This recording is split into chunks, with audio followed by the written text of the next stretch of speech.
What's going on, everyone? This is Sheets, and I'm going to be going over the MLB slate for this evening, both DraftKings and FanDuel. And there's a chance that I can go live later. I just have to see how tired I am. Maybe to sweat some of these later games. The Colorado-Toronto game is obviously going to be getting a lot of ownership, and there are going to be a lot of people sweating it, a lot of people anti-sweating it. You're going to have Tyler Glass now, probably the highest owned pitcher on the board in the latest game on the night. So there are going to be a lot of people sweating that, and I imagine a lot of people anti-sweating it as well. So I might go live to take a look at the how some of these lineups are simming, how people are doing, how I'm doing, how other people are doing, and try to turn that into some form of entertainment, I guess. Okay, so there's some announcements coming through here. So Jake McCarthy, Jose Herrera is out.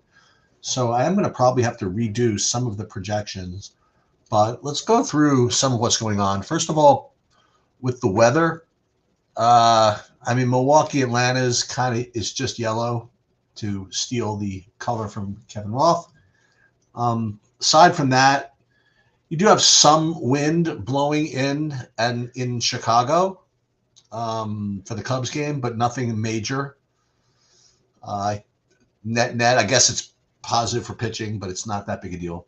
And then you have the Colorado weather, which is warm and wind blowing out. Like they didn't need any more favorable hitting conditions over there. So the Colorado game is going to obviously project very, very well. Cleveland Mets, Ciccone against Manaea. I guess Manaea is probably one of the more reasonable pitching options today. Bayo for Boston never seems to put up a big ceiling, but he's all right. Kansas City pitcher, it's not really playable. Milwaukee, Atlanta, Quentin Priester, he's not terrible. He might show up, not sure, but we're going to build and kind of find out. The aforementioned Cubs game, you have Soroka, who's showing up as pretty decent value over there. Then you have Lodolo, who's 8,700, pretty reasonable projection. That's not terrible. I'm a little bit, I would say confused, but again, I haven't been really on top of it as much this season as usual. But if you had told me that the Yankees were going to be facing Patrick Corbin for the last, several years, I would say that the Yankees would be clearly the top owned stack on the slate. And even if you take Toronto out of the mix, I'm a little surprised that the Yankees are not getting more ownership. So we'll see if we get to any of that. Max Fried, usual good projection out of him. He's going to look decent. Toronto, Colorado, we're not going to play any of those pitchers. Kikuchi, as usual, is underpriced. Well, he's underpriced. He's 7,900. Looks pretty decent.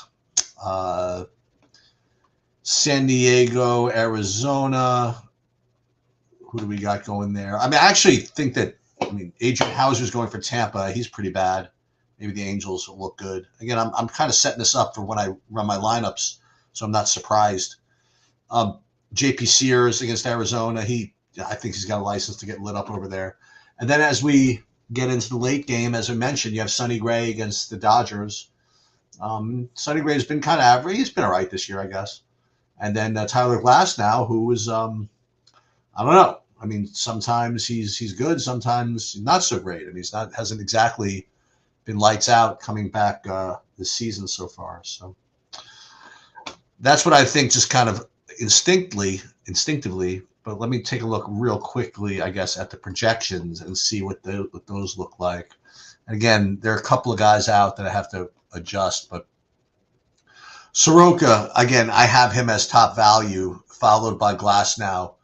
And then a little bit of a drop to Kikuchi, Fried, Manaea. So if you had to pick your top two, if you were just going to hand build, I guess, and just do nothing else, no simming, no lineup building, really, I guess Soroka and Glass now would be the top option, I suppose. And then, as I mentioned before, as far as stacks go, I guess Toronto is going to, yes, Toronto's showing up according to my scoring system. I mean, they're clearly the best. And unfortunately, they're just extraordinarily high owned. So I think they're efficient. You know what I mean? Like I don't think that you have to jam them because a lot of people are going to be jamming them. That's the way DFS is. And then other guys down the list: Boston, Milwaukee, Colorado. You would think obvious, but yeah, Boston, that doesn't look so bad. Milwaukee again, Arizona. I mentioned that. And what's neat about these guys is that they're not really that highly owned. I mean, Arizona. I think Arizona, if I had to just kind of just pick some random team just out of the hat, you know what I mean? Just low-owned team that I think about has upside, I'd try that.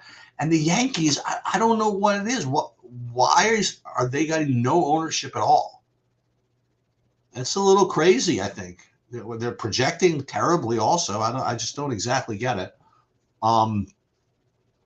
But yeah, we'll see. We'll see what happens. And look at the Angels. How about the Angels? I mentioned this before. Against Tampa, against Hauser. Is this right?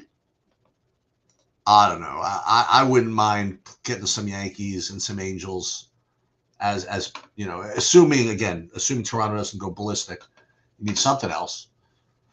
We're gonna build in a minute, but before I do that, let's take a look at FanDuel just to see what that's gonna look like. Pitching wise, interesting. Like all four of these cats are looking kind of the same as far as I'm ranking them. Glasnow, Fried, Minaya, and Soroka, and they're being owned sort of efficiently as well. But I think those four are all pretty close. And then with stacks, pull this over here. Obviously, Toronto, Colorado, same teams. Boston, Tampa, interesting. San Diego, Mets, and again, the Yankees getting nothing. So I'm not saying you have to just jam in those teams, but just my opinion. Okay. So let's get into it. Let's do some building here. And anybody has any questions about what I'm doing, why I'm doing it, feel free to let me know. Pile it in there.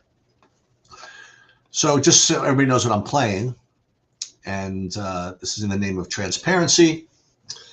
I might not be playing these guys for long because, again, there's a lot of late swapping you can do here. There's 3, 7, 10 games, and once they go off and we have the ownerships in, I'm almost certainly going to be late swapping everything at 740. And then, again, maybe a little bit of one more late swaps opportunity after this Colorado game breaks and you get those ownerships. Maybe you'll flop around in the late games, something like that. Maybe the Glasnow will become gray. Who knows? So in any case, 10 in the Immaculate Inning we're playing, 150 in the Knuckleball, 1 in the Ball 4, and 1 in the Battery. Again, I just uploaded these lineups. Actually, I uploaded them earlier when I was doing a demo for something else. And we're going to be using the regular SaberSim fields. I'm not good enough yet to replace them with my own. So that seems to be all set. Now it's just a matter of doing it. So I'm going to be using my own projections for this demo. Well, because it's what I'm using for the actual lineup builds. And again, this is not completely done yet because we just got word that a couple of guys are out. So I'll have to fix that. But we're going to build like the full lineup set. May as well build 20,000 if I have access to 20,000, right? I'm not going to, what I am going to also do is I am going to require at least some stacks, like either 5 mans, 4 4s.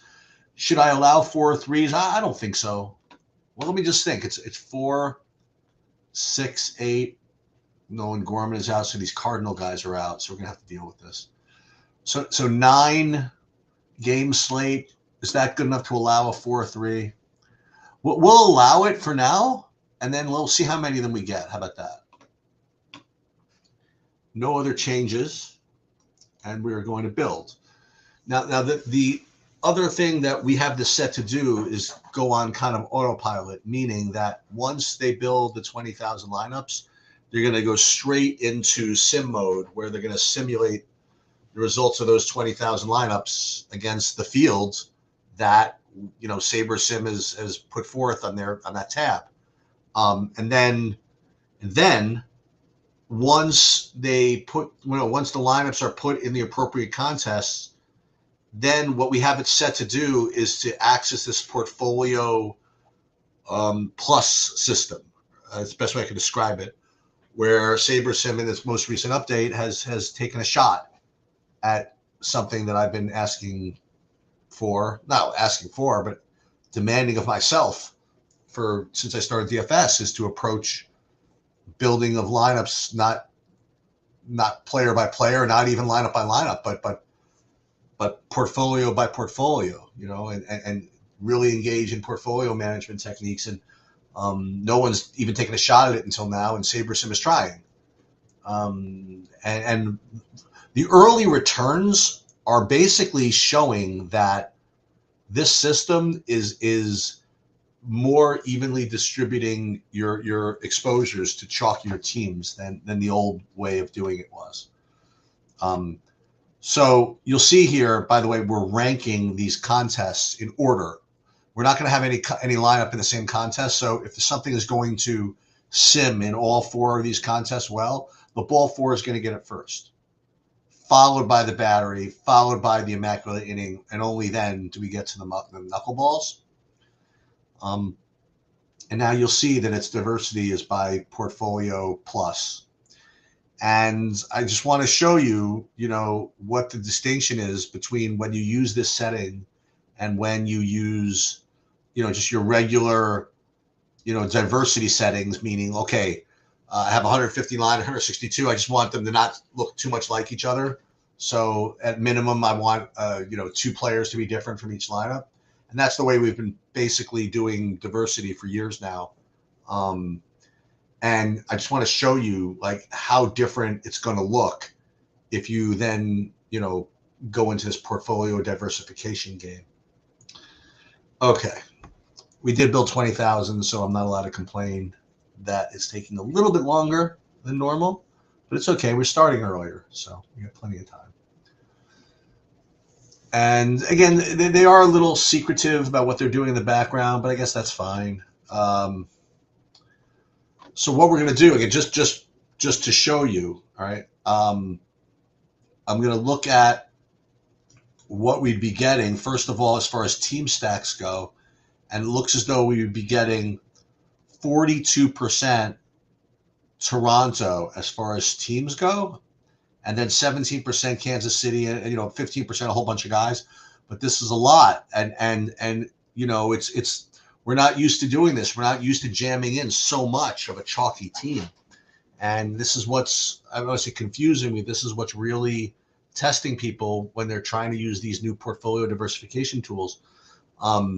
Because, you know, the old way of doing it, as I'll show you an example, you get more kind of crazy. You get more stacks against the top owned pitcher and things like that. And I'll show you.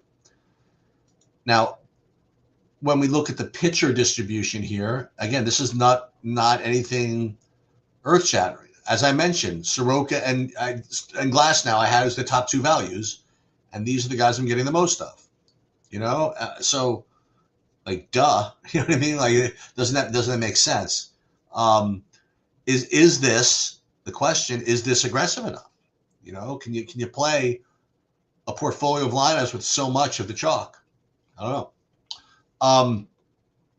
To give you an example of what it could look like if you didn't use this portfolio plus setting and you went to the old way of doing it, where instead of worrying about a whole portfolio, you just said, you know what? I'm going to take the top rated lineups by ROI against all these contests. Just make sure that there's nothing that's, you know, too unique. I mean, nothing that's too similar. So we're going to say min unique 2. Okay.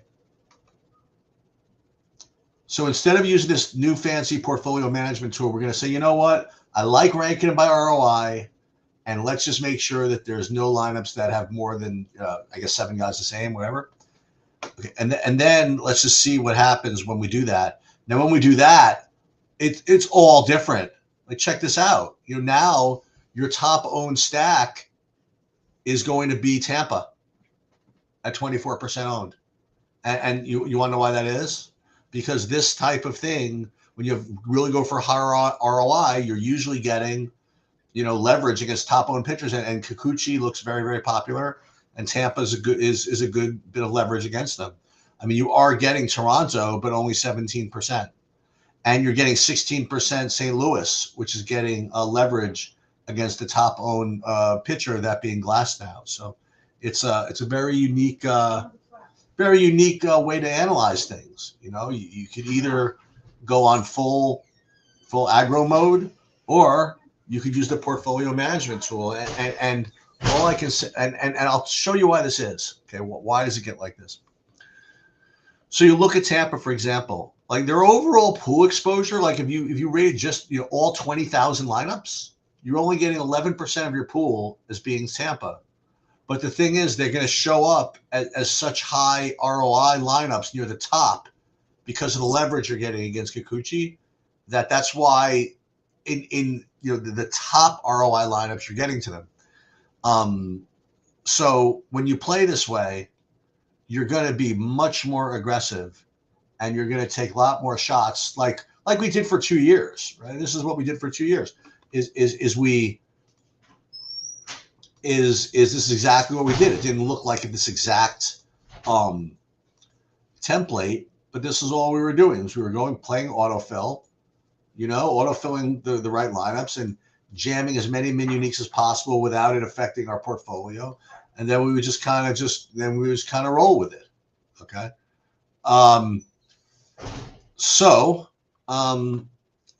Unfortunately, the question that you're going to have for me is one I don't have the answer to. You're like, what's best? Well, if you ask SaberSim, they'll tell you that they back tested like the portfolio management tools, and they think that they perform in their back testing a lot better than doing any of this min unique stuff. Which of course begs the question: what does better mean? You know what I mean? Just in results, or in sims, or if I were really going to analyze it, I would say risk-adjusted results. Why don't we talk about it that way? As long as we are, trying to be portfolio managers now as DFS players, now you're in my world, right? Like when you asked me about the performance of my fund, I don't want to tell you the performance. It's got to be risk-adjusted, because you can't compare. You can't compare apples to apples. I mean, apples to oranges. So for now, what we're going to do is we are going to jam in this build, the most aggressive builds, at least for now. I'm willing to accept that kind of risk, that I'll get an inordinate amount of the top ROI projected lineups. So that's fine by me. Okay, let's so if you want to be fun, you could diversify your risk profile between sites if you want. Like let's say on FanDuel, maybe we will use the portfolio diversification setting as opposed to the aggressive min unique setting. So let's do the same thing. And again, question is, what type of stack exposure are we going to demands? I guess you could be greedy, just 4 4s and 4 3s. Let's throw in some 4 2 2s also. Why not? And just because I don't feel like waiting, let's only build 10,000 lineups. It's so funny. It wasn't too long ago, everybody, remember, where we played optimizers, and it would be so cool to be able to build 150. Can you imagine being able to build 150 lineups? Now, if you're not building 5,000 lineups, you're dead money. That's the implication. Because the thing is that you need to start with a big pool, so that when you can start, filtering out which is going to be too highly owned, you have backups. You know what I mean? You have backup lineups that you can get to. Okay, Eagles. How's my MMA week? Was very, very poor. Second straight week of that. The optimal lineup was rated in my Sims to be the 9,702nd highest ROI projected lineup. So I was never getting it ever. So that was how my MMA week went. This MMA week is going to be even more crazy because there's of I say the 11 fights, I think like 9 of them have 3-1 favorites. So I don't know how they're going to deal with the pricing. They're either going to have like an insanely, underpriced 3-1 favorite, or they're not going to have anybody in the mid range. They'll have the Angela Hill fight in the mid range, and maybe one more, and everything else it'll be like 8,800 or higher. We'll see what they do. So same thing. It's going to run. It's going to run the contest sims here, and again, what I'm expecting is that when we use portfolio diversification mode, we're going to get all the Toronto. And then when we go back into regular, just, highest ROI lineups, we're going to get less, so we shall see what we opt to do. So now you see the sims working here. 1 out of 4. One thing that is good that happened today, we won the LEC esports slate. And for those of you that wonder, how's my process in League of Legends differ from that of baseball? Not by as much as you think.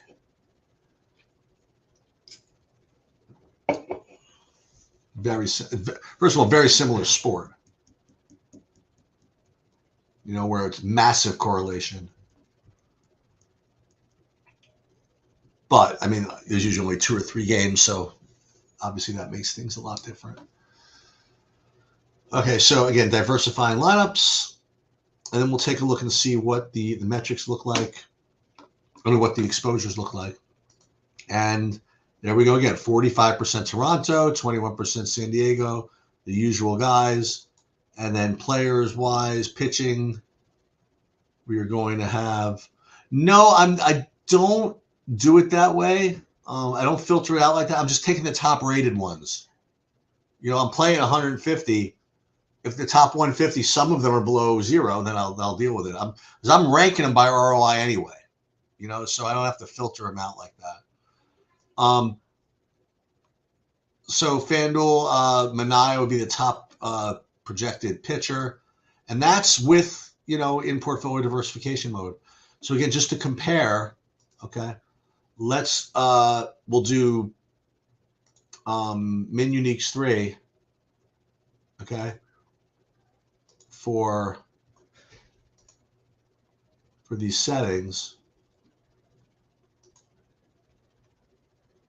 and then you'll see how let's see the differences. Let's see. Okay, so still, by the way, still going to get a bunch of Toronto, but now is where you get funky and you can play some of the Cardinals, right? And some Tampa.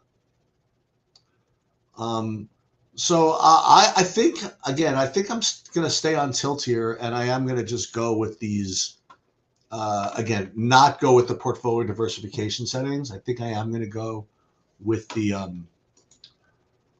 more aggressive, just kind of rate by ROI settings. And again, baseball being a late swap sport, I could always change my mind and depending on how things are going. We're going to late swap anyway. But maybe when I late swap, I go into portfolio diversification mode or something like that. That's actually not a bad idea. So let's say the things are going really well.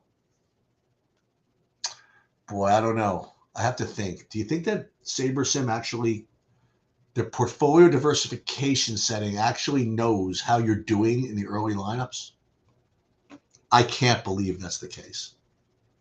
And if they say it does, I'm just not going to believe them right now. I shouldn't say I'm not going to believe them, but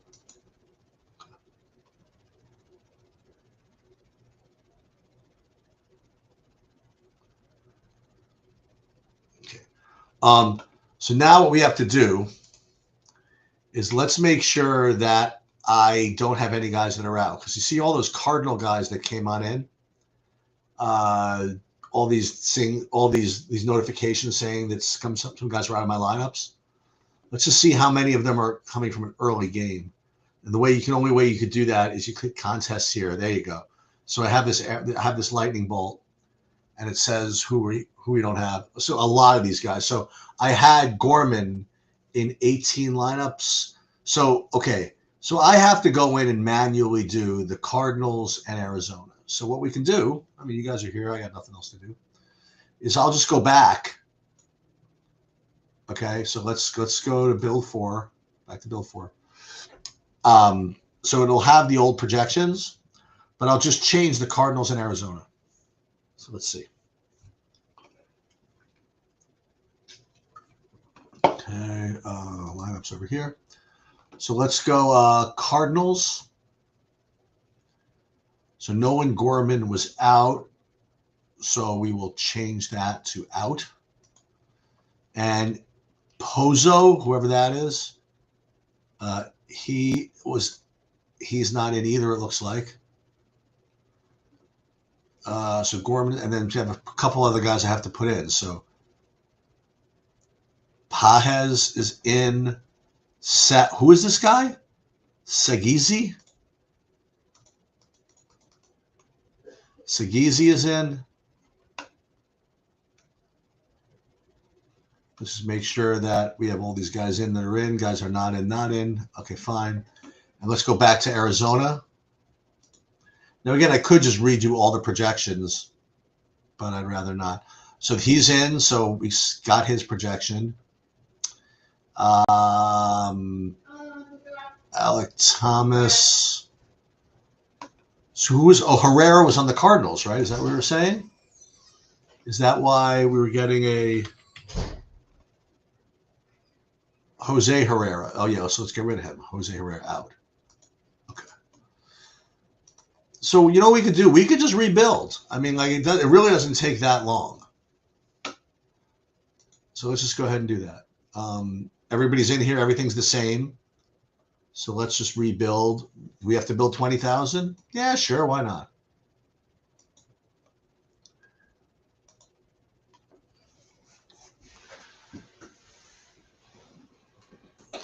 Because what happens is if I just went and I just said, okay, just swap out the Herrera and the Thomas or whatever for whatever's available, then it might be getting me to some of these early games that maybe I didn't even want them.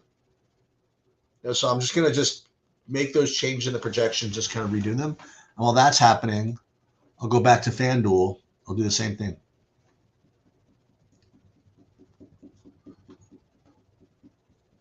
And we'll go in again. We'll go over here. We'll go into the Cardinals.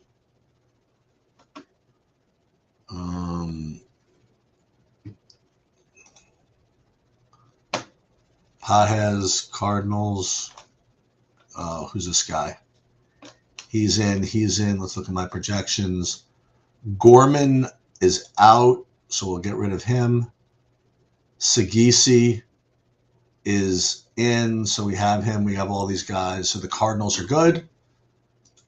And who do we say? Arizona we had issues with? Yeah, so let's make sure we have all the Arizona guys. McCarthy, not in.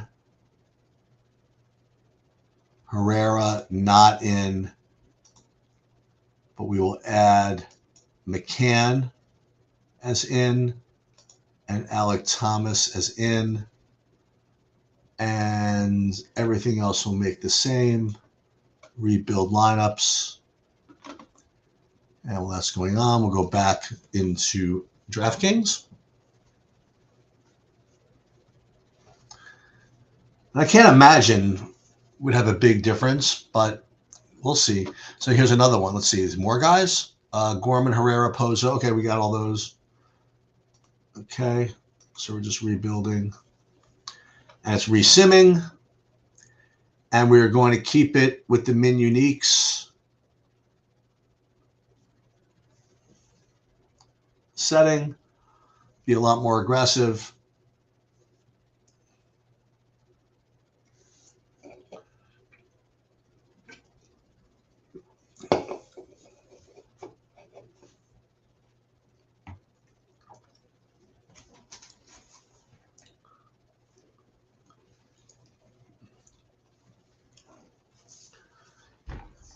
You know, it's coming up soon, Rhodey. We got football season, huh? I don't know if you played the preseason. I don't do any of that, but definitely going to start testing my my spreadsheets and stuff.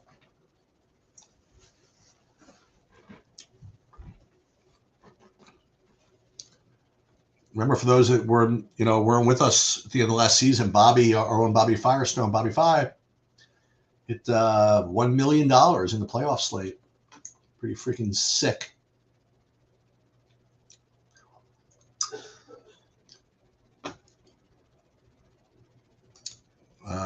Team stacks, all these guys. Oh, you don't play preseason? Okay. All right, so let's hit save all. Let's make sure we have good stack exposures. Yep, looks good.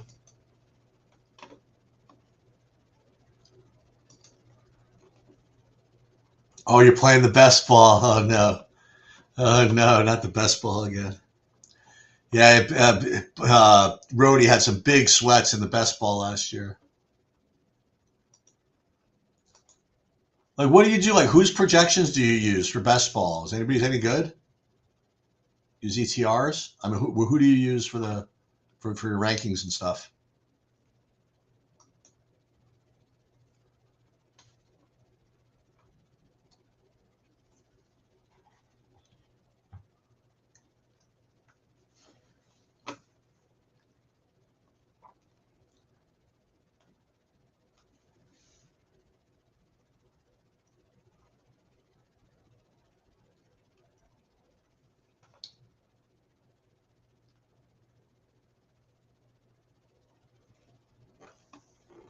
This build is 558. 557. Let's build this again.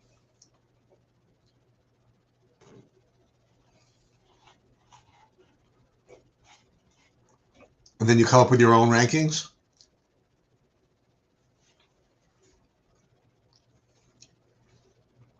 ADP, that's the main one? Okay.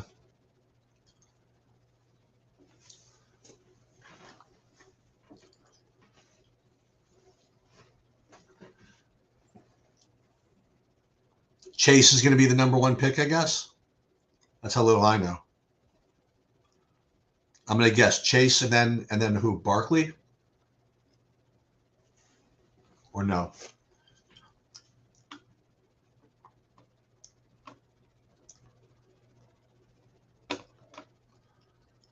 Team stacks. Toronto, Tampa, St. Louis. Okay, let's save these.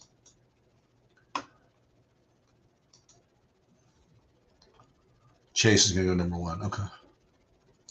And then Barkley, probably? Yeah, okay.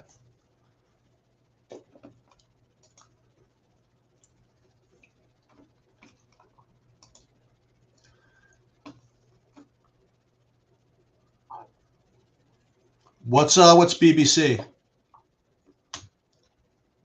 don't even know what it means. Oh, for your news? Okay. Okay, that works. I use BBC for my my best ball drafts. That'd be awesome.